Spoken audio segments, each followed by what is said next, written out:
The corporate boardrooms of major airlines are filled with executive suits who think flying is about fuel hedging and marketing campaigns. But if you want to find the real pulse of a regional carrier, you have to look much lower. You must go down into the windowless basement offices in Queens where the air smells like stale donuts and panic. That was my kingdom for more than a decade as the lead controller of our entire operation. My name is Clara, and my daily routine was basically preventing massive metal tubes carrying hundreds of tired passengers from crashing into each other. I was the silent engine behind a chaotic machine that flew on thin margins and high stress. Travelers only care about their bags arriving, never realizing that a single person is pulling the strings to make it happen. I lived for that silent victory, trading my nights and my youth for a perfect safety record. Our primary routing platform was an absolute relic from the late 90s called SkyRoute. It was a digital labyrinth held together by ancient code, prayers, and custom scripts that I spent years writing myself. The system was notoriously temperamental, and if you did not know the exact manual overrides, it could easily ground 20 planes in seconds. I was the only person alive who knew how to navigate its countless quirks without causing a complete network meltdown. It was a freezing Tuesday morning when the warning indicators first started flashing red on my central monitor. A brutal winter storm was moving across the Great Lakes, threatening to paralyze our busiest hub in Chicago. My supervisor, an exhausted man named Arthur who practically lived on energy drinks, stared over my shoulder in absolute dread. He warned me that the delays were already piling up and the automated recovery system was beginning to lag.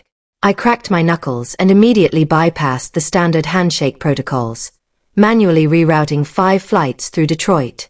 Within minutes, the glowing map on my screen transitioned back to a beautiful, peaceful green. Arthur sighed in relief, mumbling something about how I deserved a massive raise for saving the morning rush. I just smiled, knowing that planes do not fly on jet fuel alone. They fly on the sheer stubbornness of tired controllers. Managing this digital chaos is a lonely job, so before I tell you how 2 rich idiots destroyed my decade of hard work, do me a quick favor. Drop a comment letting me know which country you are watching this video from right now. Also, make sure to subscribe to the channel so you do not miss how this corporate nightmare unfolds. But that hard-earned peace shattered completely at 9 that morning when the office door swung open. The scent of cheap air freshener was instantly replaced by an aggressive cloud of expensive designer cologne. In walked Julian, the founder's 32-year-old son who had just returned from a 5-year spiritual vacation in Europe. Clinging to his arm was Vanessa, a former social media influencer who had recently been appointed as our new operational consultant. Julian flashed a blinding smile that carried absolutely no warmth, announcing they were here to streamline our daily workflow. My stomach sank instantly, recognizing the dangerous combination of unearned authority and corporate buzzwords. Vanessa clutched a sleek tablet like a sacred text, claiming that the current system was far too outdated for their modern vision. I warned them politely not to touch the active monitors, but Julian only laughed in a dismissive, patronizing tone. He reached toward my console, prompting me to sharply tell him to step back before he cancelled a fuel order. His eyes narrowed in sudden anger, revealing the spoiled child beneath the tailored Italian suit. Julian quietly told me that we had a mandatory meeting in the executive boardroom at noon to discuss the future of my department. They walked out, leaving a heavy silence behind them as Arthur looked at me with deep concern. At noon, I entered the glass boardroom and immediately noticed that the company founder was completely absent. Julian sat at the head of the long table, while Vanessa prepared a colorful presentation titled Organizational Synergy. She eagerly explained that our traditional dispatch methods were far too reactive and needed to be replaced by predictive software. I pointed out that weather forecasting already did that, which drew a few quiet laughs from the accounting team. Vanessa ignored my comment and clicked to a slide displaying our high-frequency commuter route to Boston. She proposed cutting half of those flights and replacing them with much larger aircraft to maximize seat capacity. I leaned forward, explaining that the secondary runway in Boston could not physically support the weight of those larger planes. Consolidating the flights would force us into the main terminal, tripling our landing fees and driving our business travelers to competitors. Julian snapped, telling me that my legacy thinking was the exact reason the airline was struggling to modernize. He declared that they were implementing a new automated dashboard that would allow anyone to manage the flight schedules. It was incredibly obvious that this was not about efficiency, but rather about fragile executive egos. They absolutely hated that they had to rely on a middle-aged woman in a faded company polo to keep their planes flying. Over the next 2 weeks, the promised synergy turned into an absolute bloodbath for our veteran staff. They fired our lead mechanic, replacing him with an automated inventory program that immediately ordered wrong engine parts. They eliminated the overnight support desk, completely ignoring the cargo flights that generated a massive portion of our revenue.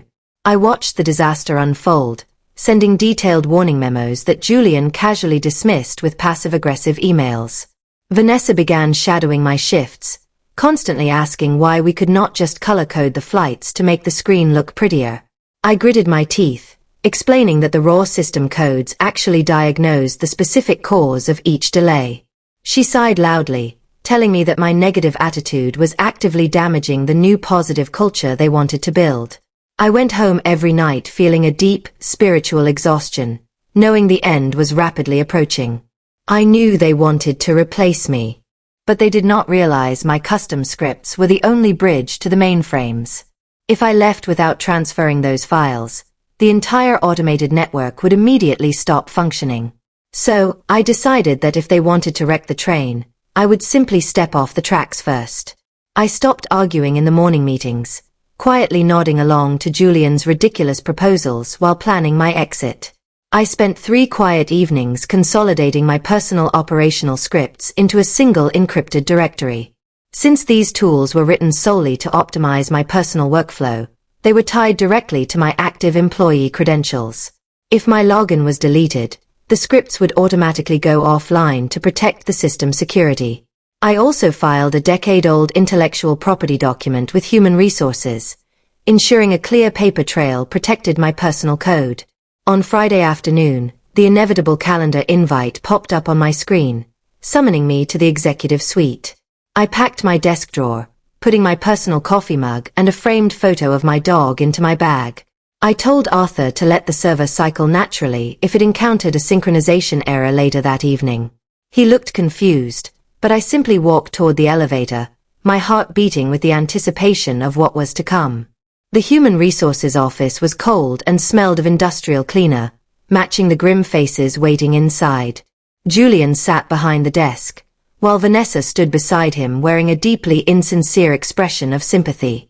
Julian told me that my traditional mindset simply did not align with their agile, future-forward goals. He offered me an insulting 2-week severance package in exchange for signing a strict non-disclosure agreement.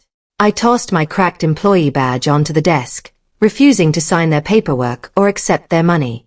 I told Julian that his precious dashboard only displayed data that I spent 11 years manually curating. He mocked me, claiming they could easily run the airline using the new automated programs they had purchased. I smiled, warning him that the server cache was scheduled to refresh in exactly 15 minutes before I walked out. Once inside the elevator, I opened the administration application on my phone and logged out of my profile. A system warning flashed, confirming that logging out would permanently disable all active background scripts. I pressed the confirmation button, officially severing the digital bridge that kept the airline connected. I walked out of the headquarters and into the afternoon sun, feeling incredibly light for the first time in years. I walked down to a quiet airport bar called the Runway Lounge, ordering a cold drink as the clock struck 3:30. I opened a public flight tracking application on my phone, waiting to see the inevitable results of the cache refresh. Within 10 minutes, the first flight to Miami transitioned from scheduled to delayed on the public board. Without my custom script to bridge the data, the automated system could not locate the pilot assignments. My phone began buzzing frantically with text messages from Arthur, warning me that the entire gate assignment system had locked up. Planes were landing with nowhere to park, while furious pilots were screaming at the ground crews over the radio. The pretty visualizations on Vanessa's new dashboard were turning a deep, warning red as the system collapsed. I took a slow sip of my drink, watching the yellow plane icons on my screen begin to halt. By 5 o'clock, the Federal Aviation Administration had officially issued a ground stop, freezing our entire fleet. The financial cost of a complete operational shutdown is astronomical, easily reaching tens of thousands of dollars every minute. The evening news showed chaotic scenes of packed terminals filled with thousands of stranded, angry passengers. According to Arthur's frantic texts, the founder had finally arrived at the headquarters, absolutely furious over the sudden disaster. The founder demanded to know why the system had crashed, only for Julian to claim we were under a cyber attack. The lead technician admitted that my departure had deleted the custom integration scripts, leaving them with no automated routing. They tried calling me repeatedly, offering to double my severance if I returned to fix the server. I ignored the messages, knowing that going back would only make me legally liable for the chaos they created. The founder finally called me himself, his voice sounding incredibly tired as he offered me triple my original salary. I politely declined, explaining that the bridge was completely burned and they would have to rebuild the coding from scratch. I hung up the phone, feeling a profound sense of peace as the engine noise of a rival airline's plane roared overhead. They had treated me like an easily replaceable part, completely forgetting that the mechanic built the engine. A few days later, I accepted a lucrative consulting offer with our main competitor, working entirely on my own terms.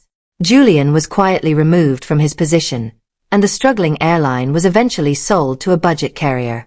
Sometimes, I miss the adrenaline of the control room, but then I look out at the ocean from my new boat.